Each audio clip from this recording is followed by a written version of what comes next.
Welcome in, everybody, to another episode of the Most Accurate Podcast. I am your host, Addison Hayes, joined once again by the fantastic and very accurate ranker in John Paulson. John, how are we doing on this? We're recording on Thursday, and we have football tonight, the last day of July. So are we getting excited? Yeah, as much as I get excited about preseason football, I had to turn you down a little bit. That was big energy there for 9 a.m. Pacific here in California, but excited to talk late round targets today. Yeah. So if you've been following along with the podcast, we have been last week we ran through mid-round targets.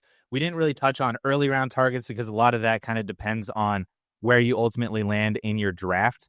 So it's not really like you can chase ADP and draft somebody, that's a round or two earlier than ADP. You just is very dependent on the actual landing spot. But we did mid-round targets last week, ran through rounds 5 through 9. This week we're doing late round targets. Basically everybody in round 10 on is pretty much fair game for this type of for this show. So we're not going to go round by round. We instead are just going to go positionally and talk through all four positions, some of our favorite targets at each position, their ADP, Paulson's projections and ranks, and that will be late round targets. So we'll start at the quarterback position. The main guy that I think we both want to focus on here is Jordan Love, who is currently going off the board around QB 16th in the 10th round. But you have him as quarterback 12 in your projections and rankings, which I do agree with that. I do think that he should be much more of a back-end QB1 and actually is the one guy for me in these later rounds and all these quarterbacks that go in this range that could ascend into, top 5 quarterback production because of the offense, because of the receivers that he has around him, his just general talent, and what we've seen from him the past couple of years as pretty much a back-to-back 4,000-yard passer. Hopefully we get back to that 2023 production, not the 2024 because of the injury. But Jordan Love as a 10th round target, late round quarterback, you seem to be in on him as much as I am. Yeah, and we're looking only at 10th round or later. So some of these, other quarterbacks like Justin Fields wouldn't qualify, even though I'm looking at drafting him in the 9th round. This is a weird quarterback year in a way that the top 5 guys, Jackson, Allen, Hurts, Daniels, and Burrow, are pretty clear. I think there's a consensus that those are the top 5 guys. And then after that, it's really a dice roll as to who could finish between quarterback 6 or quarterback 20. And my quarterback 6 is Baker Mayfield. He had, a couple of really good seasons. He's got a nice receiving core. I would take him 6th amongst all these guys, but I wouldn't be shocked if he ended up quarterback 18 with all the talent that is at the position, and then how bunched up these guys are in our projections. So that being said, Jordan Love, he's only 14 points projected behind Patrick Mahomes, who has been like a low-end QB1 fantasy-wise over the last couple seasons after just an elite run. So, you're not giving up maybe a whole lot, but you've got 3 or 4 rounds of ADP difference between the two of them. So I'm not saying that Jordan Love is on Patrick Mahomes' talent level, but from a fantasy standpoint, would anybody be shocked if Love outscored Mahomes? I mean, I don't think too many people would be. Maybe the most diehard Chiefs fans would be surprised by that. But anybody playing fantasy has seen what's going on with the quarterback position, and we know how deep it is. So Love, I think, is being, he's being drafted QB 17, I think you said, and that's where he finished last year. And he was QB 13 on a per game basis. So, he dealt with a couple of injuries, which I think held him back, held the offense back, made him more run oriented. And you're already getting, just on a per game basis, a 4-spot advantage. And then the year prior, he was QB 5. So he's got top 5 upside. We've already seen it. And I think there's a certain subsection of drafters who think that the Packers are just a run heavy team now. And I don't think that was the case. I think that was due to the injuries. They did have Josh Jacobs to lean on. It was probably the smart move by Matt LaFleur to sort of limit. But I think this year, drafting Golden in the first round, drafting another receiver, they're wanting to get the passing game going, and we're going to get back to a little bit more of a normal pass run split. And I think that's going to be good for Love. And if he stays healthy, I really think a top 8, top 7 type finish is in the cards. Not to mention, I don't know if you saw, but Jaden Reed has been working into more 2 wide receiver sets so far in training camp. So it's pretty exciting. Jaden Reed was a mid-round target for me specifically in last week's show. And I'm very excited about Jaden Reed and his prospects in year 3. A lot of that does tie into my belief in Jordan Love as well. So I think that this whole offense, like you said, can kind of get back to passing more, which is good for everybody. I'm not a big fan of Matthew Golden, but I think he's still good for Jordan Love. And obviously, if Tucker Kraft takes another step, that's good for Jordan Love. Maybe he takes another step because Jordan Love has produced as a more top 5 kind of fantasy quarterback. So we love going for Jordan Love. You do have Jordan Love, like I said, quarterback 12. That is basically you have a 1 fantasy point difference between him and Caleb Williams. Caleb Williams is going a whole round ahead of him. You have a 4-point difference between Love and Justin Fields. Fields is going almost 2 rounds ahead of him at the early 9th.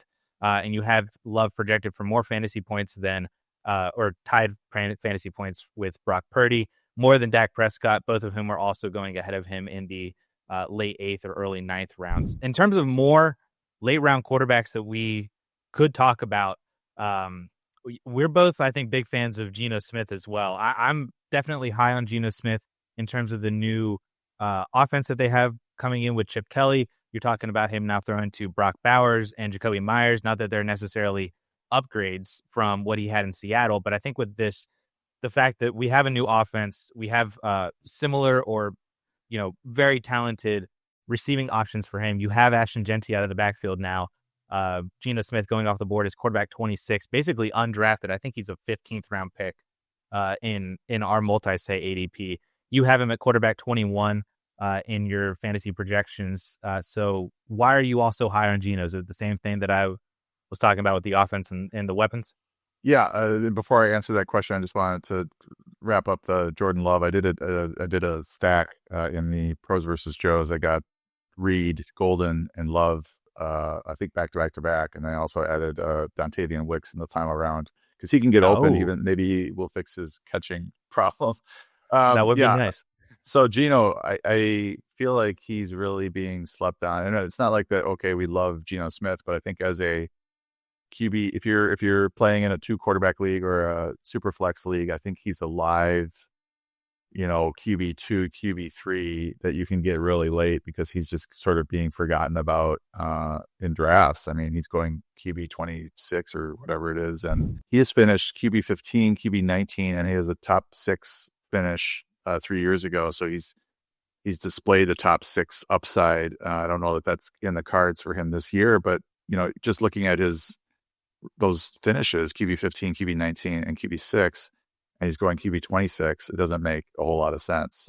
Even though he's changing teams, typically fantasy points go with the quarterback. So he's the engine of the fantasy points. Obviously you could end up in a really bad receiving situation, but I don't think that the Raiders qualify for that. I mean, Brock Bowers is a big upgrade over the tight ends that he had in Seattle. Myers is probably on par with what Tyler Lockett was last year. And they have a receiver that we're going to talk about later, a couple of rookie receivers that are looking pretty good in camp as well, plus Chip Kelly at offensive coordinator. So, and then he runs a little bit. So I think this is also a defense that's not particularly good. So he's going to have to outscore or play catch up a bit. He could be turn into the Blake Bortles this year, where he's a garbage time hero potentially. So I think it's a good situation for him to score fantasy points and just kind of being slept on this year. I think that this year is a very interesting year that if you wait on quarterbacks, you could double tap the quarterback position and grab 2 of these guys and just, maybe you want to swing for the fences on a JJ McCarthy or a Trevor Lawrence to see if, early on that they pop in new situations or just by getting the starting role in JJ McCarthy's case. And then if you want a little bit of safety, you could go with Geno Smith, who actually the Raiders' first 6 games this year. Week 1 they're in New England, then they're at home against the Chargers, in Washington, at home against Chicago, in Indianapolis, and then at home against the Tennessee Titans. So that's a pretty favorable schedule to at least start off the year, to where if you try to swing for the fences with another quarterback, and they're not necessarily, doing it, you have this other safety option of Geno Smith, who maybe is producing well in this new offense with the weapons that he has around him in pretty favorable matchups for the majority of the Raiders' first 6 games, that you can quickly pivot to and then maybe see where you're at with the landscape of the quarterback position on waiver wires or anybody else that's kind of overproducing early on. Geno is, I think, a very safe option in 1 quarterback leagues, and especially in those super flex or 2 quarterback leagues. Also, as you mentioned, we did mention or talk about Drake May, JJ McCarthy, and Michael Penix as possible late round targets in a show a couple weeks ago, where we ran through the entire 2024 class, looking at all of the year 2 players. So if you're more interested in more in-depth breakdowns on those year 2 guys, that is in a video or a podcast a couple weeks ago. In terms of other late round quarterbacks, for me, they all kind of personally feel the same. I think, like, if you want to make an argument for why any of these guys could break out and perform as a top 12 guy, I'm pretty much here to hear that. Do you have any other QBs that you don't get Jordan Love? You don't want to wait till Geno Smith to take him as your first quarterback. Is there anybody else that could be a good option for people drafting and waiting on quarterbacks? Yeah, and if I don't get Jordan Love, and somebody else probably has to slip, because the one thing I'm fond of doing is finding somebody that's ranked in that 11 to 14 or 15 range, and they typically will slip further because the other drafters in the league are not taking their backup quarterbacks. And if I'm the last one to take a quarterback, then I'm in no rush necessarily to draft one, because I've got a few rounds before anybody starts taking a second. A lot of people won't take a second quarterback at all. So I'm interested in Caleb Williams. Andy Barron's brought up a good point about how even though this is all great on paper with Ben Johnson coming over, that it might take some time for this offense to really gel. So it might be kind of an ugly September, maybe even October before things start to click. I'm interested to see if that's the case. I do think, like, my primary target might be Justin Fields this year in the 9th round. So if I don't get him, and then Jordan Love's my backup, then one of these other guys, like maybe Brock Purdy or Dak Prescott or Jared Goff or even Justin Herbert, could be my my second fallback option. And if I miss out on Love, then it's very likely that one of those other guys is going to slip. I like it. I like it overall. So let's move on to the running back position. We will start with your highest ranked running back, who is going in the 10th round as the RB41. You have him as RB31, and that is Titans backup running back Tyjae Spears. We did talk about Tony Pollard as a mid-round target last week. I think we're both pretty fond of him. You do have Tony Pollard as RB21, projected for around 1,100 yards and 6 or 7 touchdowns. You have Tyjae Spears, though, projected for around 700 total yards and then 6 or 7 touchdowns in there as well. So I definitely think that by saying that we are also targeting Tyjae Spears in the later rounds is not an indictment or a belief that he's going to be splitting time more with Tony Pollard. We also really like Tony Pollard, but I think that there is upside personally with Tyjae Spears, not only as a high valued handcuff in case Tony Pollard were to go down, but as a guy that you could also play as a flex option when we get into the injuries and the bye weeks and the real meat of the season, that he has flex appeal even when Tony Pollard is healthy, because he should get enough volume, especially in the receiving game, that he could be a guy that spot starts you 8 to 10 or more PPR, even half PPR fantasy points. Is that how you're reading it with Tyjae Spears? Yeah, and when you put the show sheet together, I was like surprised that I hadn't looked at Tyjae Spears' ADP, so he's just like down there in this around 40 with all these like backups that we just aren't sure what their workload's going to be. So I think with Spears, though, we have a pretty good idea of how much he's going to be involved, and he's more involved than some of these guys might be that are going ahead of him. He averaged 8.9 touches per game in 2023. 9.5 touches per game in 2024. Now that's a little more than your typical RB2 for a typical team. So, and then I think he's got pretty sizable upside if there's anything that happens to Tony Pollard. He averaged 2.2 yards per contact per attempt. He also finished 17th among 59 qualified backs in yards per route run. So he's a good receiver out of the backfield as well. And then I also like the idea that this offense is going to be better with Cam Ward at center, under center, playing quarterback for the Titans. It should be better than what they had going last year. So he's one of these guys that could be a viable flex option if he's in that 9 to 11 touches per game range. And then if anything happens to Pollard, then he's got, clear RB2, fantasy RB2 type upside. So, maybe some of these guys should be higher. Like I'm looking at where I have Jordan Mason ranked right now. And, there's some reports that he's maybe running ahead of, Aaron Jones. So if that continues, then I'm going to have to give him some more touches and he's going to go up. But, Spears is ahead of Zach Charbonnet and Tyrone Tracy and Nick Chubb and J.K. Dobbins. So that's sort of the group that I would be drafting him ahead of, and I would probably be taking him behind a Cam Scadaboo. I did move Isaiah Pacheco up last night, so Spears is at RB32, but, I think that's a good spot for him. I think that he is a quote-unquote poor man's Jaylen Warren, and Jaylen Warren is going 2 rounds ahead of Tyjae Spears as well. So, and especially whenever you look at the other players going around Jaylen Warren, I mean, I really love Jaden Reed.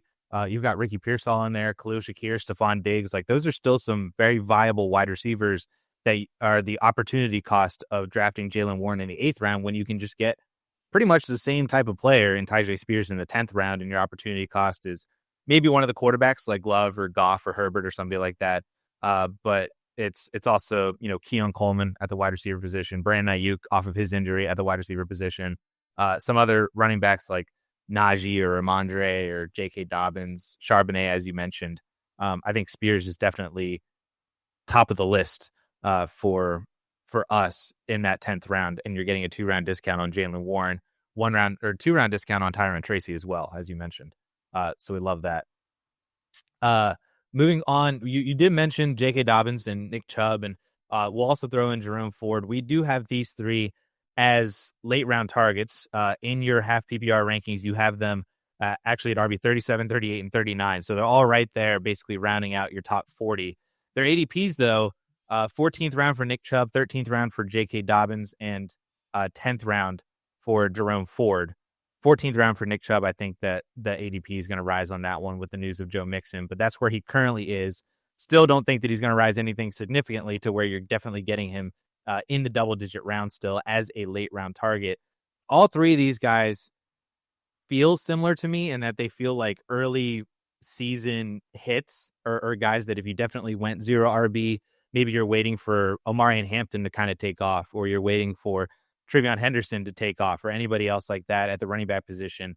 You can grab a Chubb, Dobbins, or Ford, start them early on with their more known roles as the veterans in their running back cores, and get the production out of them, and then they just kind of wisp away as you get further on down into the season. But are you also in on any one of these 3, or do you favor any one of these 3 more in particular? Yeah, this is an interesting group because of what's going on around them, I would say. I've got Joe Mixon ranked 34th. I'm not hearing good stuff about his foot injury, and it sounds like it was a non-football injury, so the Texans don't have to pay him, is what I'm hearing. So I don't know that Mixon's going to make it to September. We'll see.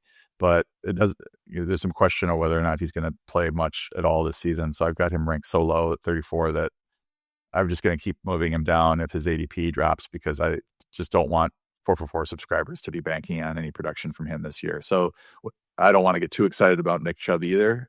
He did not look good last year, and he is reaching that RB age cliff, but he was so good for the Browns for so many years that I am keeping a light on for him.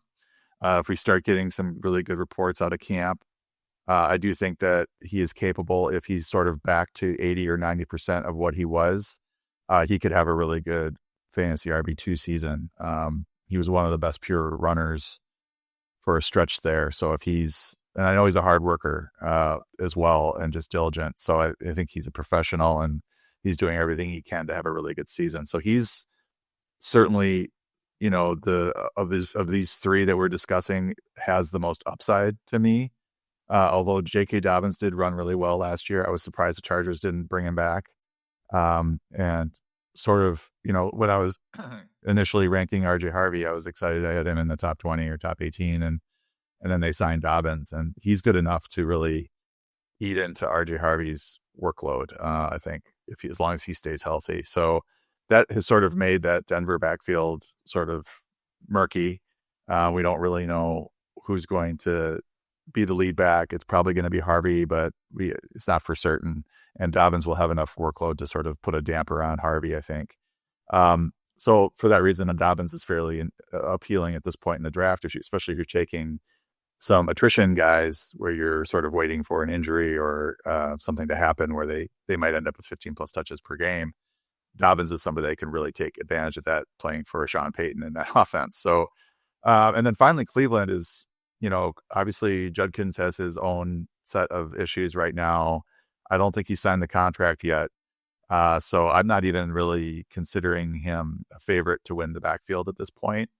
And then as far as Jerome Ford, he ran really well, over 5 yards per carry last year, which is why I have him ahead of Dylan Sampson right now. But I think it's the fact that the Browns drafted 2 running backs and used pretty significant draft capital is kind of an indictment of Ford. I mean, you could take it that way. And it made me a little worried about, putting all my eggs in the Jerome Ford is going to repeat his fantasy production basket for 2025. So I'm, what I've seen on Dylan Sampson when I'm searching, it sounds like he looks really good.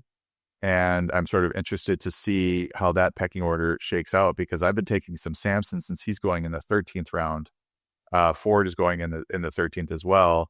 I have him only ranked, 11 points higher, but I think there's more upside with Dylan Sampson as a 2 or 3 down back for the Browns. So that's sort of where I see that backfield right now. And it's not going to be a great offense, but it could be decent if, Joe Flacco's in there, or, if one of the rookies takes off, it could be a decent offensive environment, especially if they're playing catch up.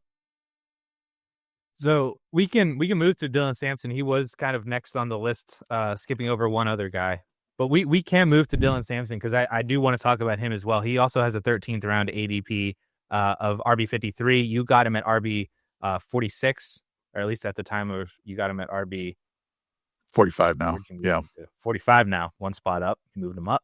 But I do also really like Dylan Sampson. He was a guy that, at least from the dynasty side of things, I was definitely keeping an eye on because he graded out pretty well in my modeling system. And whenever I'm trying to identify these day 3 running backs who could potentially, become more than that, a la the Chase Browns, the Kyron Williams, Ramondre Stevenson to a degree. There's a bunch of other names like that that, kind of pop up and can become either really good for a short period of time or even potentially grow into being more like Kyron and like Chase Brown. Dylan Sampson was on that short list coming into the NFL draft, and I did like that he was drafted early on day 3, but I did not love that he was drafted to the Cleveland Browns a day after they just took Quinshon Judkins. So I feel like that kind of blew the air out of my sails on that one. But he is a very productive player, had almost 1,500 rushing yards and 22 touchdowns last year on 258 carries at Tennessee. He is a little bit of a smaller back, so you would think that he is more of a receiving kind of guy, but he only topped that at 20 receptions as a career high in college, 40 total in 3 years. Not to say that he can't do it, but it's just interesting that he didn't really display that too much in college and was utilized very heavily as a workhorse on the ground, like I mentioned, with 1,500 yards and 22 touchdowns last year in college. So he is another guy that I think, depending on what happens with Judkins, I think that he's probably getting suspended for at least 6 games is the reports that I'm hearing, depending on whether or not he even plays after that or signs his contract or what's going on with his situation. I think Sampson is definitely the upside swing in the Browns backfield, whereas Jerome Ford feels like the safety guy to start the year for the first couple of weeks, and then maybe Sampson starts to take over. So I do like the Dylan Sampson call as well. They're both basically going back to back in ADP. So it's just which one do you prefer? And I like taking my shots on Dylan Sampson. Yeah. The other, let me just interject here that they're both going in the 13th round, and I don't normally recommend drafting 2 running backs from the same team, but you could in this situation because it's so cheap, and then whoever is the starter is the starter, and at least you're getting a guaranteed starter here probably for the first 6 weeks of the a real world starter, not necessarily a fantasy starter for you, but Sampson, 4.51 speed, 66 percentile burst score per player profiler. He was 5th in this year's class in PFF rush grade, and he was 4 spots ahead of Judkins in that. He led the SEC in rushing yards per game with 115 per game and rushing touchdowns 22. So has a lot of, and that's a good conference, obviously, the best one in the country. So he's got a good resume to come in and do well right away. Oh, you're shaking your head. I'm a Big Ten guy, so. Oh, okay. The other main running back that we want to specifically highlight is Tank Bigsby. He's being drafted as the RB44 in the 11th round. I believe if I remember correctly, he's the 3rd Jaguar off the board. Or maybe it's him and Tootin are basically neck and neck, both going pretty easily behind Travis Etienne. You have Bigsby ranked as the RB33 in your half PPR rankings as the most productive fantasy player from this Jacksonville Jaguars backfield. So obviously there's a discrepancy in value there between how you view him and how the community seems to be viewing him in terms of ADP. So Tank Bigsby, it could be a kind of 0 RB target or even just a guy for depth that if he hits could end up being a gold mine for any team that ends up taking him in this later round area. Yeah, so when I originally did my projections after the draft, looking at the Jacksonville backfield from last year, like what I have to go on is like what was happening, especially if it's something that's kind of moving around, the pieces are moving around and things are changing. I'm going off of what was happening towards the end of last year. And towards the end of last year, Tank Bigsby was the starting running back for the Jaguars and was really running really well. It turns out that he's got the shocking stat that he is the number 1 in yards after contact per attempt last year. Really down the stretch was outplaying Etienne. Etienne remained the passing down back, but Bigsby averaged 4.6 yards per carry. Etienne only 3.7, and that was after he got off to a pretty good start, Etienne. So he was really bad running the ball down the stretch. My thinking coming in was that, okay, Bigsby's probably going to lead the backfield, and then this, Tootin, I'm seeing some people, they're big fans of his and think that he could overtake it. But then you get into camp and it's basically the Tank Bigsby is the lead back in practice right now. It seems to be his backfield, not in a bell cow standpoint, but he seems to be leading the backfield in touches per practice and, being the first one to be getting the carries. So, and he's looking good apparently. So that lends itself to a, high-end RB3, mid-range RB3 ranking, and still what's a kind of a murky backfield that, he absolutely should not be the 3rd back drafted from this team, given what's going on in camp. Yep. I remember I was trying to find a tweet that I read over the weekend where a beat reporter from the Jaguars camp has been tracking basically every single play that has happened with Trevor Lawrence under center for 11-on-11s or 7-on-7s. And basically like charting out like a play log. And I remember reading it and it was like hand off to Bigsby, target to Bigsby, hand off to Bigsby. And then it's like Tootin gets a handoff, Etienne gets a target, then it's like hand off to Bigsby. And I'm just like, apparently we need to be moving Tank Bigsby up in our rankings. He seems to be, the go-to guy, at least very early on in training camp. And I know that's maybe not always indicative of what the game plan is heading into actual games, especially because we are still in July.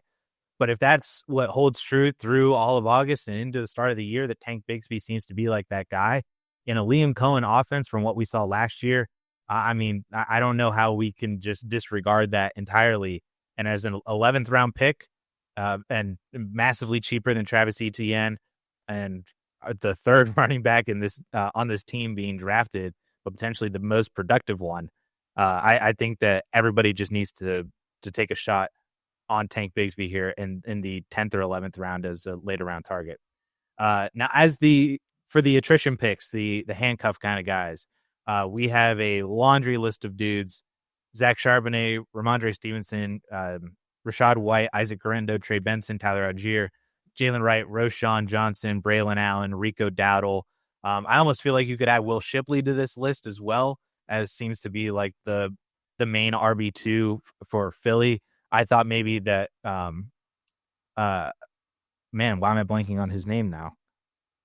AJ Dillon could have been maybe potentially the main handcuff for Saquon Barkley, but all reports out of Eagles training camp is that Will Shipley seems to be like that dude, and AJ Dillon apparently isn't even a lock to make the roster. So Shipley seems to be interesting that we could add into here onto this list. But how do you approach handcuffs for drafts? I know that it's tough because they're later round guys. They feel like they're just burning a hole under your bench. You don't really want to cut them because then that's what happens. That's the week that starter goes down, is the week that you cut them, and that's usually how the fantasy gods smite you for that one. But then the starter never goes down, and you're just holding on to these handcuffs for 8, 9, 10, 11 weeks, and you could have been utilizing that bench spot to do something a little bit more interesting or more helpful for your roster. How do you approach drafting all these handcuffs for your teams? Yeah, so it's either you're drafting the handcuff for the player that you've already drafted, or you're potentially taking these guys as upside plays on your bench in a zero RB sort of strategy, or hero RB, and you're trying to find your RB2 out of one of these guys if you draft a bunch of them. So my feeling on handcuffs is that I'm not 100% opposed to it. I know some people are like, don't ever waste a spot on a handcuff. But I think if you have, there's just two situations this year that kind of stand out to me. Christian McCaffrey, you have a very talented running back who's injury prone or is not as durable as the average running back in the last few years. And you have a very talented Guerrero behind him who has already proven that he can carry the load. I'd have no problem, and he's relatively cheap. I have no problem doing spending whatever, I don't know what round Guerrero is going in. I don't have him ranked terribly high because I'm assuming that McCaffrey at 12th round.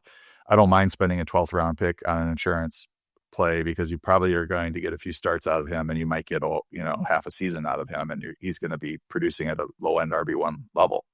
And then the other situation this year in Arizona with Trey Benson behind James Conner. James Conner's been fantastic for them, but he does have a tendency to miss a few games. He's also getting a little bit older. I like James Conner as a fantasy pick as well, but I think Trey Benson, 12th round again, is a worthwhile handcuff for Conner. Now, McCaffrey makes more sense because you're looking at a first round pick and you're getting insurance for a first round pick, whereas Conner may be a 4th or 5th round pick or 6th round. I don't know where he's going. 4th to 6th round, probably, right?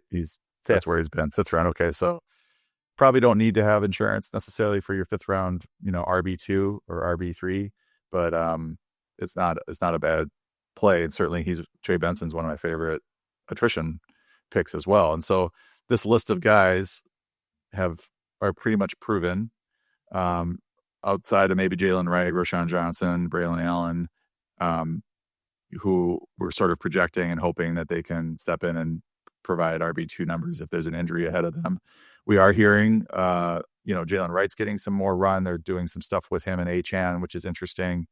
Roshan Johnson's more of a, does Ben Johnson hate DeAndre Swift or will he hate him play? But, Swift's not the most durable guy either. And then Braylon Allen, I'm hearing that, he's on the field a lot, and they may go pretty run heavy with Justin Fields at quarterback, and Braylon Allen is going to be the David Montgomery in that offense because they're trying to replicate what they have been doing in Detroit now with the Jets. So he's an intriguing pick from that standpoint as well. So, when you look at my rankings and my projections, I'm not saying throw them out the window when you get into the double digit rounds, but you need to have a list of guys like this who have upside, because I can't properly rank the RB1 and project the RB1 in this offense, in each of these offenses, and then also have these guys ranked according to their upside, if that makes sense. So they have greater upside than where they're being drafted.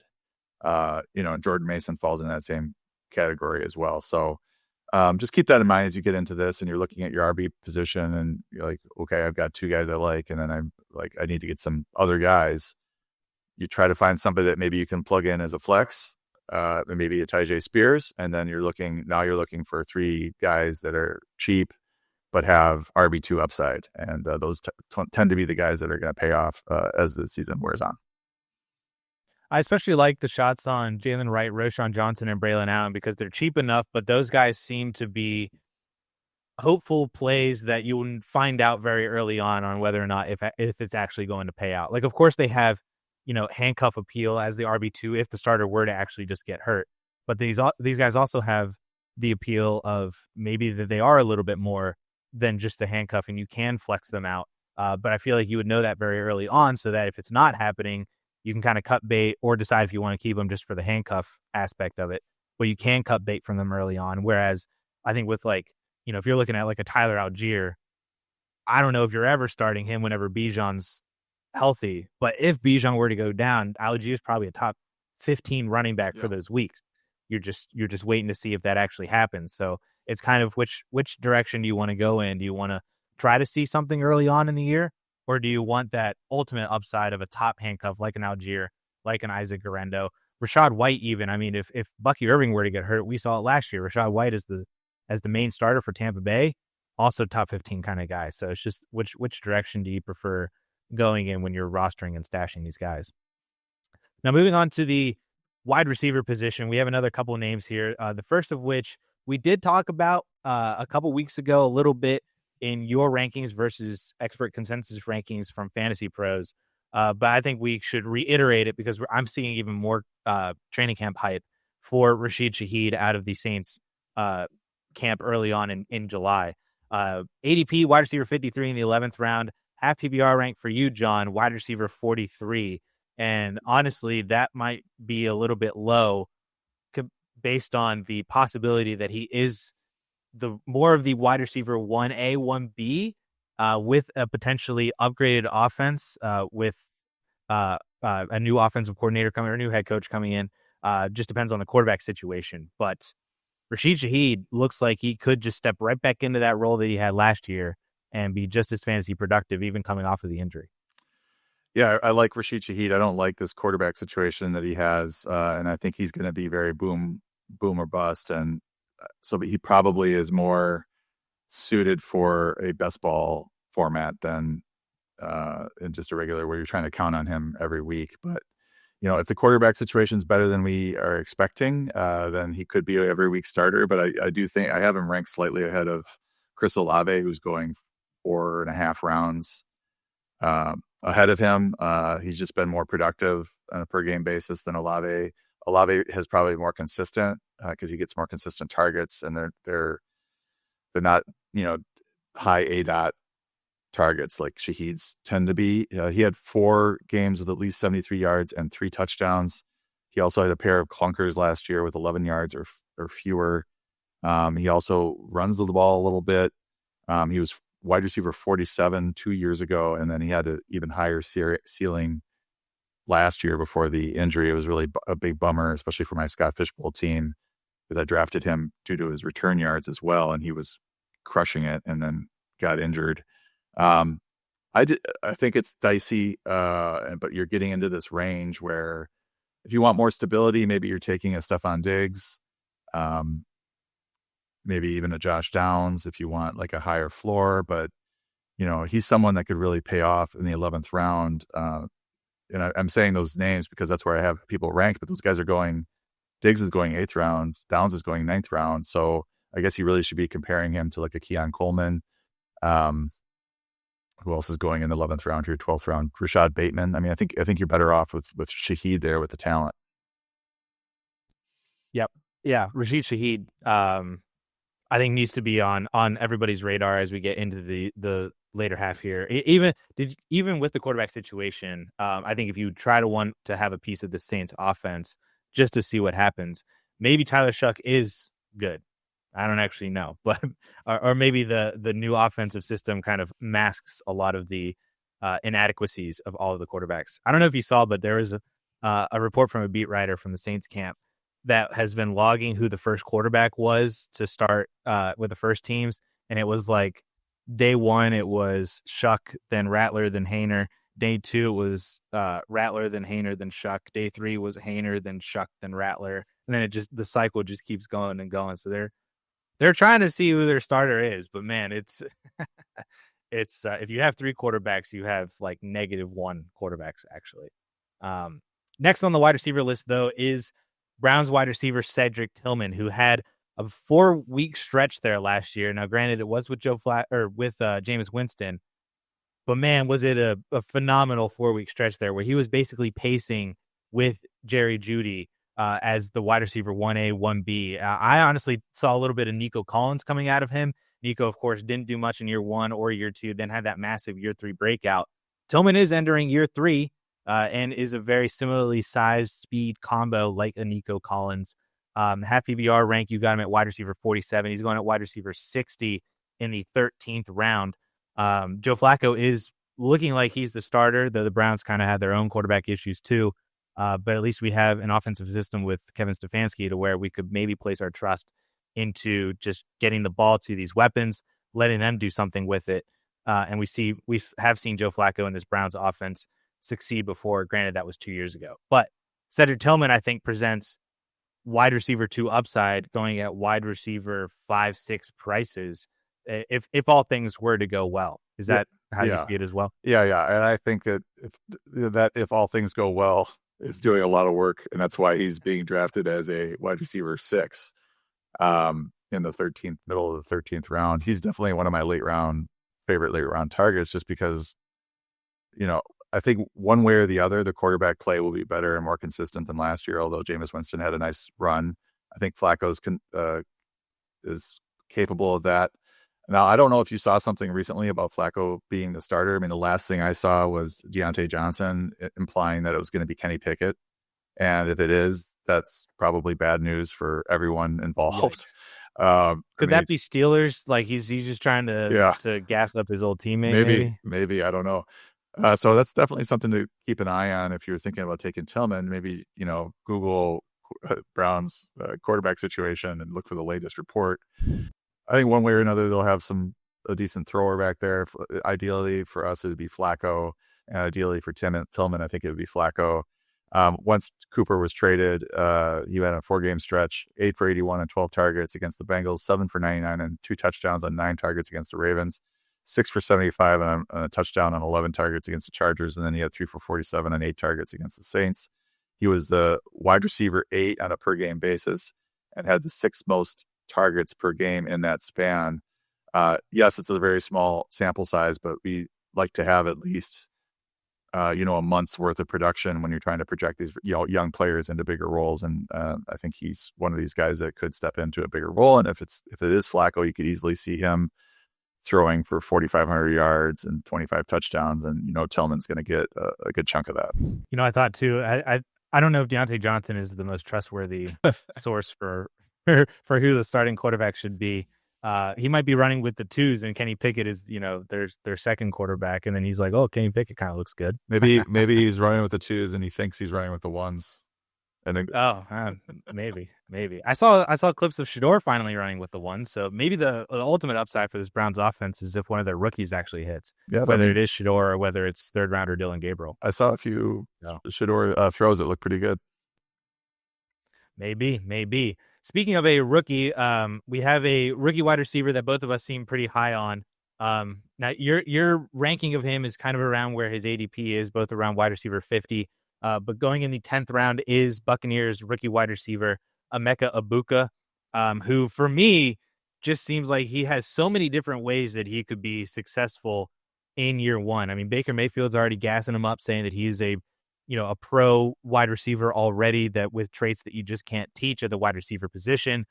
You have Chris Godwin's injury that is not looking good for early on in the year. You have Mike Evans's age and his recent injury issues from last year and maybe a couple years before that too.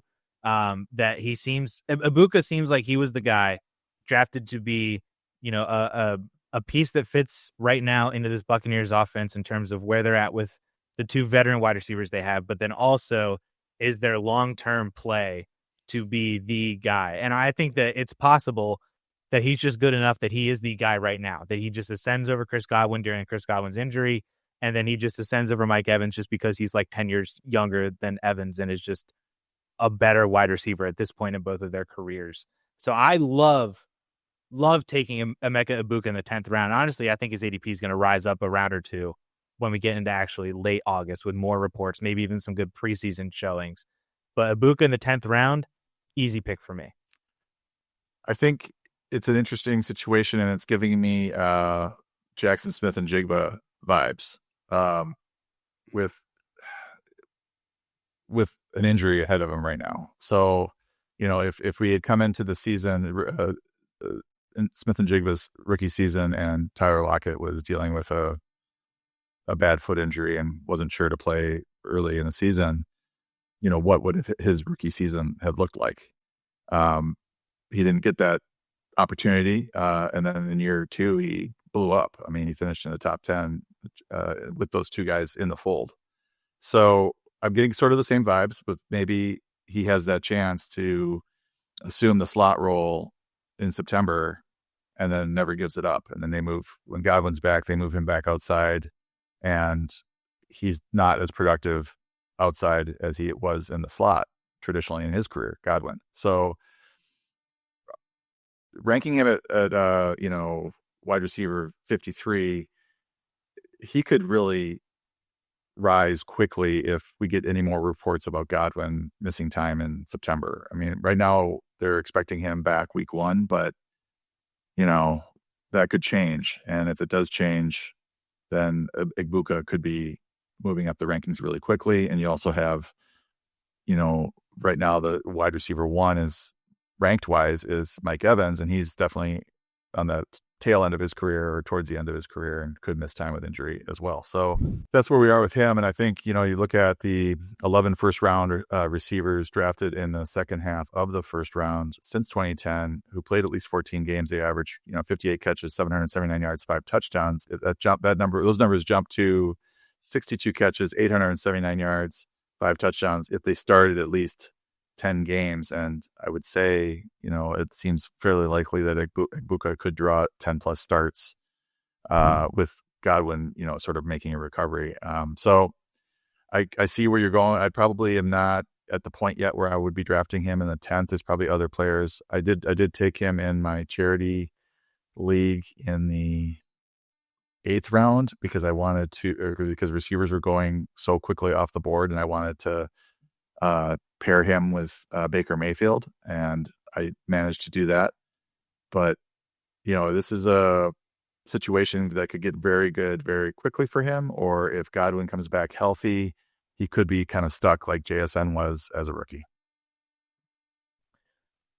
Moving on to our next wide receiver, who's actually ranked one spot ahead of Egbuka in your wide receiver rankings at wide receiver 52, going a wide receiver 58th in the 12th round, is third-year wide receiver for the Denver Broncos, Marvin Mims, who it still seems like that number 2 role for Denver is just wide open. They just paid Courtland Sutton a fair amount. It was like $23 million a year now for the next 4 years, which seems crazy given the fact that he's like 29 or 30 years old already. So a 4-year extension for him.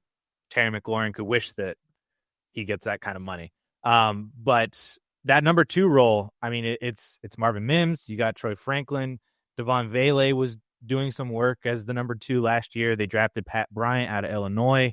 They added Evan Ingram, so maybe Ingram is the number 2, but he's at the tight end position. So we still need another wide receiver across from Courtland Sutton to really do something. And if Bo Nix is going to take that next step, as a lot of people seem to think, you would imagine that somebody else other than Courtland Sutton and Evan Ingram would be productive on this team. for you, it seems like that bet is on Marvin Mims right now. And is that true? Is that what I'm seeing? Yeah, I mean, you look at his run at the end of the year, pretty outstanding. Now, the concern is that he never played more than half the snaps. He topped out at 46.9% of the snaps, and that was in week 16. Followed that up with 46.7% of the snaps. He had 8 for 103 and 2 touchdowns against Cincy, and then in week 18 and 31% of the snaps. He's only played 31% of the snaps after getting 8 targets against Cincinnati and scoring 2 touchdowns and going over 100 yards.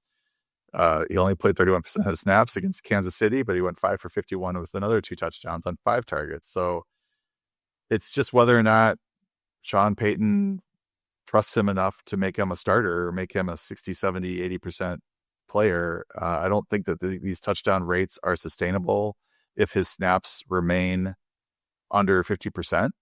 I don't think that he's going to necessarily be a fantasy asset if he's a part-time player.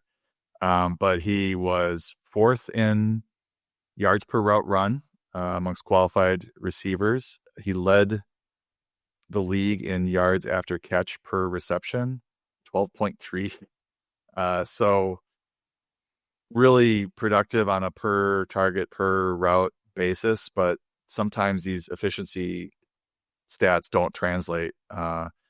And I'm frankly concerned that it's going to be a low snap role for him. So keeping an eye on camp and what's going on. And is he, running with the starters consistently, or is he ceding snaps to all these other guys that you mentioned? Because it's possible that Peyton just views him as sort of a gadget player that's only capable of playing 30 or 40% of the snaps.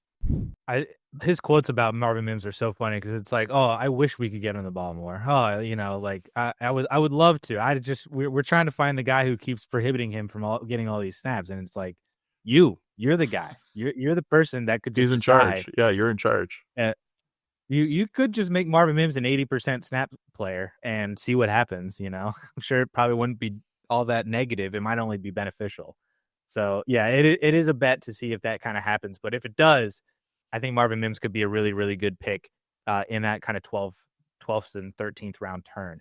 To kind of close out the wide receiver position, we already talked about Emeka Egbuka from this wide receiver class, but there are a handful of other wide receivers that are very, very interesting going into later rounds that you could take a shot on. You have Texans wide receiver Jaden Higgins, who seems like he could be in play for the wide receiver 2 role as early as week 1.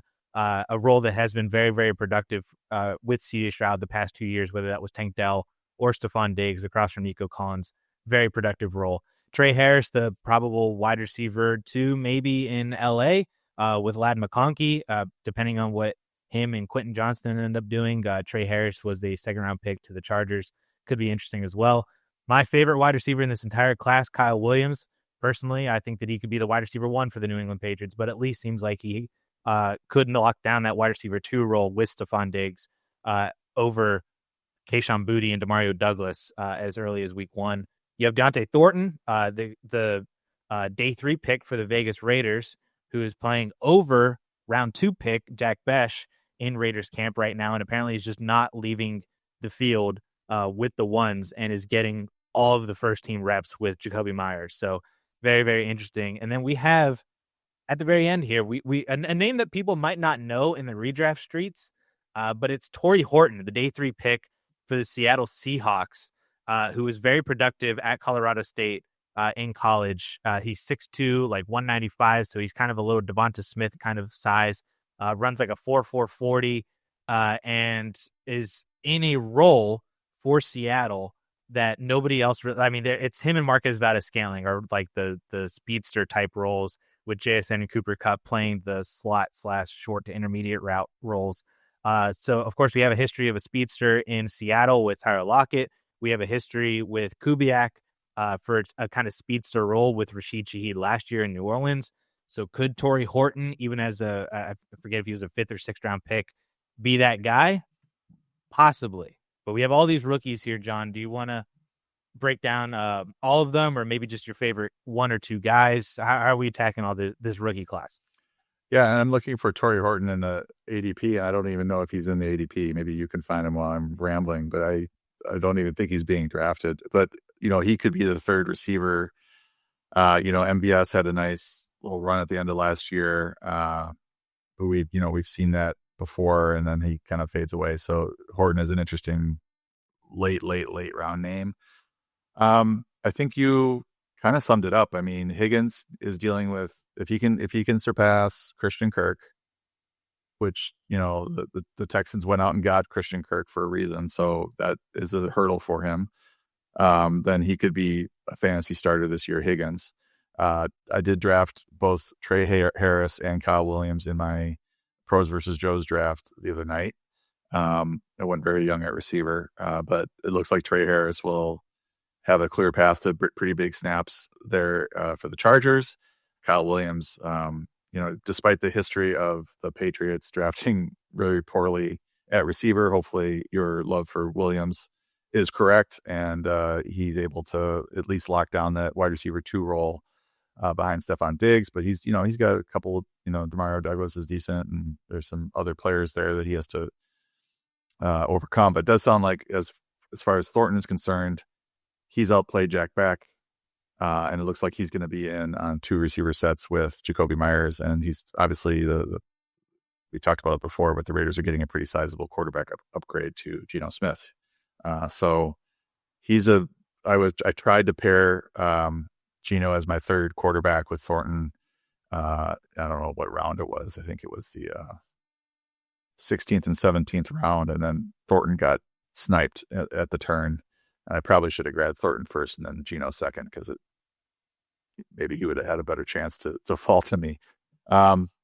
So yeah, we're just kind of watching camp reports on these guys and where these depth charts are going to, shake out. I think maybe the most confident ones right now, Harris and Thornton, in terms of their probable roles, just because Higgins is dealing with, I think, he's not the greatest Christian Kirk, but he's solid. And I wonder if they're going to take him off the field for Higgins immediately, or at least by mid season. I will also note, for those of you that don't know who Deontay Thornton is, was the wide receiver out of Tennessee last year. 6'5", 206 pounds, and ran a 4.3 40-yard dash. So that's who we're dealing with Deontay Thornton as a potential wide receiver 2 across from Jacoby Myers for Geno Smith. Man, you just don't come across those body type, size, speed freaks all that often. So that's why he's even more intriguing as a rookie wide receiver. I wanted to add to that, because he had the first I've ever seen it, 100th percentile speed score at reception, or not reception, at Yep. What's the name of that? I'm blanking on the name of it. Player profiler? Player profiler. Let me say that again. And I kind of cut you off. So, all right. You can say it. All right. Yeah. And he boasted the first ever that I've seen at Player Profiler 100th percentile speed score. 100th, not 99th, not 98th, but 100th. Matt Harmon called him a pure project. But according to the beat writers, Levi Edwards, and I think another, quote unquote, has already become a top target for Geno Smith, and he's using, quote, his acceleration to create separation consistently. The Athletics' Tashawn Reed also noted that Thornton, quote, stood out the most amongst the group at OTAs. And given, the lack of clarity after Jacoby Myers, I mean, he could ascend quickly, and it sounds like he has. So obviously the last position we got to touch on is the tight end position. This is just an interesting range, just because the position always seems like it's deeper than what it actually is. We're always excited about all these names in August, and then none of them actually end up mattering, except for the top 3 guys that you should have just drafted in the top 4 or 5 rounds anyway. But it's fun to talk about these guys in case one of them were to actually do something. So I did sneak, we're talking late round targets, which we defined as 10th round or later. I did sneak Tucker Kraft into here, whose ADP is at the 9-11 spot right now. So he's 2 picks away from being a 10th round pick. But he is the tight end 10 off the board. You have him as your tight end 8 in your half PPR rankings. Obviously, we love Jordan Love. I love Jayden Reed. I think that Tucker Kraft could also be a big benefactor of Jordan Love being very successful this year. There's a lot of smoke coming out of Packers training camp about Tucker Kraft having a bigger role this year. And of course, he's not having to compete for snaps with all the other wide receivers. It's a big wide receiver by committee who all have to compete for snaps, to compete for routes, to compete for targets. If Kraft is the one that's out there 80, 90, 95% of the time just because he's the standalone tight end, he doesn't have to worry about all that. He's just got to compete for targets because he's already on the field. So I love me some Tucker Kraft and taking shots on him, especially if you do get him in the 10th round. But his ADP technically does not qualify him for this show, but I still wanted to bring him up. Yeah, I think he's a tight end target for me. If I miss out on the elite guys, which I do like a stud tight end there in the first 3 rounds, George Kittle in the 3rd round or Trey McBride in the 3rd round would be really good. But if I miss out on those guys, I'm looking at Kraft as my fallback option. He finished tight end 8 in his 2nd season. And I think he could have another leap in production if Matt LaFleur decides, okay, I want to feature this guy more. And he led the position in yards after the catch and broken tackles per catch. So he's got that George Kittle skill and tackle breaking ability and playmaking ability to just get the ball to him a little bit more. And you mentioned it, like there isn't a clear stud receiver here either, like that he's competing with targets. I mean, Jaden Reed's good. Matthew Golden might be good. Romeo Dobbs is pretty good. Dontavian Wicks is good at getting open, bad at catching the ball.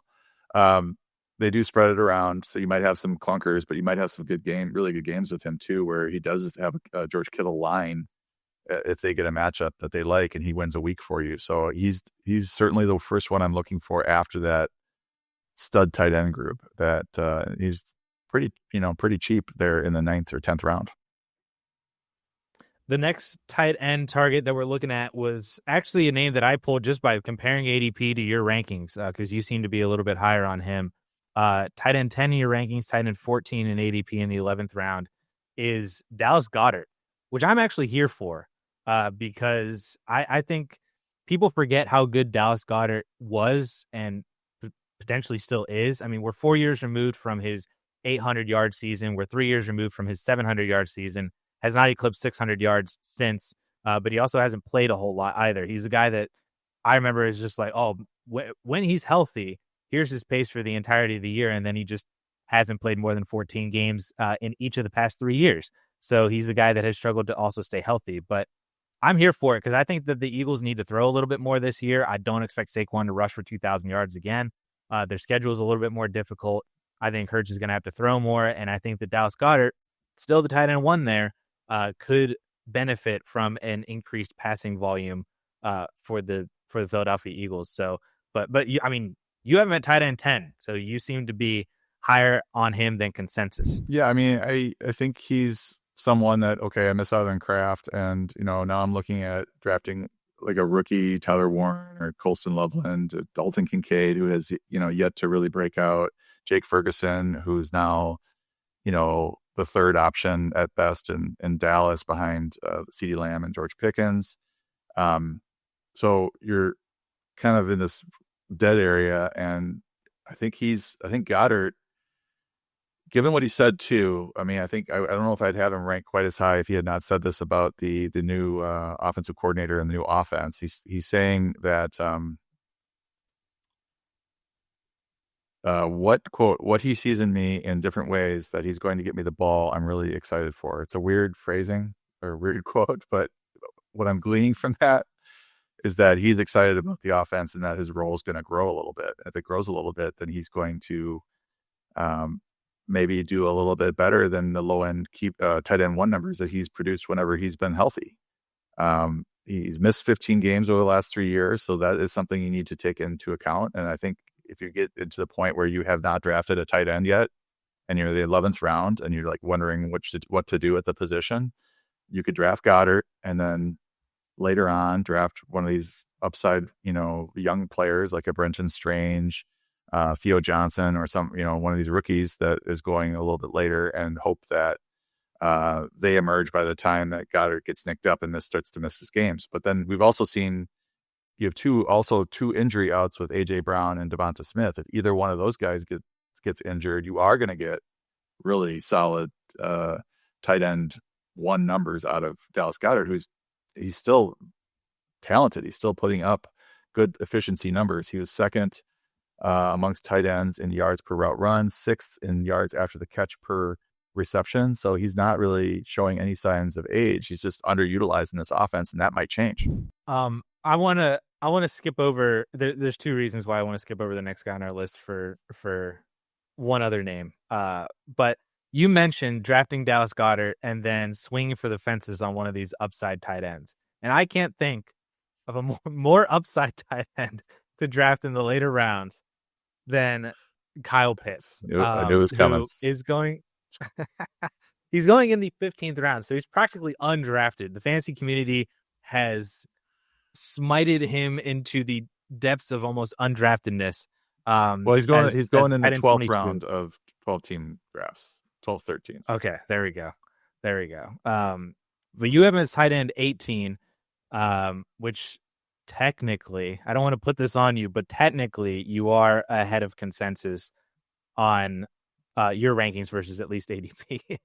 Don't mean to put that ugliness on you, but I am John. Maybe you need to talk me off the ledge a little bit. I was big in on Kyle Pitts last year, and it burned me super hard for like the third year in a row. But I'm starting to. I can't stop myself here. So I'm starting to buy back into Kyle Pitts a little bit, especially with this Darnell Mooney injury, to where, he might actually just be the number 2 option for Michael Penix. All these reports are saying that Michael Penix just wants to give him the ball. He's like, I just want to throw to Kyle. I love targeting Kyle. There's just,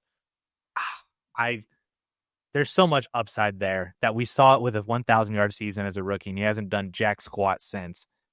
But, man, either talk me off the ledge or validate me. I don't know which one you want to go with. No, I think you could go back to back with Goedert and Pitts, and hope that Goedert stays healthy and or Pitts has a renaissance. I mean, he only was targeted by Penix like 9% of the time. It was a very small sample, so I don't know that that's going to continue. You have to hope that you're getting into that 15 to 20% range if you want to have a starting fantasy tight end sort of production. Just to clarify, I have him at tight end 17. The general consensus is the Fantasy Pros experts consensus ranking, so that's at 18. And I think he's being drafted ADP wise tight end 17. So I'm right on ADP with him. There's situations where I'd be willing to take a shot because we did see the production as a rookie. I just can't believe that he posted 1,000 yards as a rookie, and then this is how the rest of his career is gone. It's just tough pill to swallow, I think. His touchdown totals every year: year 1 touchdown, year 2 touchdowns, year 3 touchdowns, year 4 touchdowns. So maybe we get 5 this year. And then I've been seeing all the comparisons, like Vernon Davis, had like a 900 yards and 7 touchdowns in year 5 after 3 years of basically nothing. He did break out in year 4, but he continued that into year 5. If I remember correctly, Eric Ebron also had a year 5 breakout. Yes, it was year 5 where he had 750 yards and 13 touchdowns after not eclipsing over 5 touchdowns or 600 yards in 3 out of his first 4 seasons.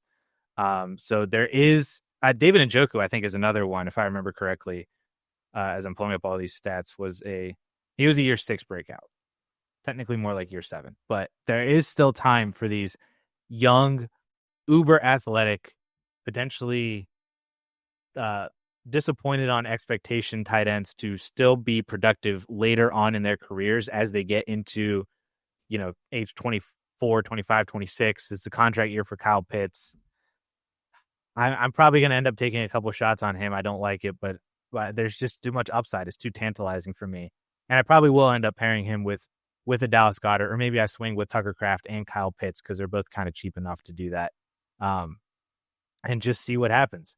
The last 3 tight ends, though, the other reason why I wanted to switch over to Kyle Pitts was because I wanted to group all 3 of these guys and just make me very, very happy because they're all Penn Staters. So we have rookie tight end Tyler Warren, who is going in the 10th round, tight end 11 off the board. We have second-year tight end Theo Johnson going off the board in the 21st round, so he's not even drafted. And then we have third-year tight end Brenton Strange going off the board in the 14th round, possibly with a new upgraded offense, obviously, from Liam Cohen and what we saw what Cade Otton did last year in the Buccaneers offense. All three of these guys, I think, have measurable upside. Tyler Warren, I think, has the most upside of all three, given the fact that I think he's the most talented. He was the highest drafted and has the clearest role and opportunity on his own team, despite, technically kind of maybe coming in as the third option, but I think could be the number one option by the end of the year. He's just that talented.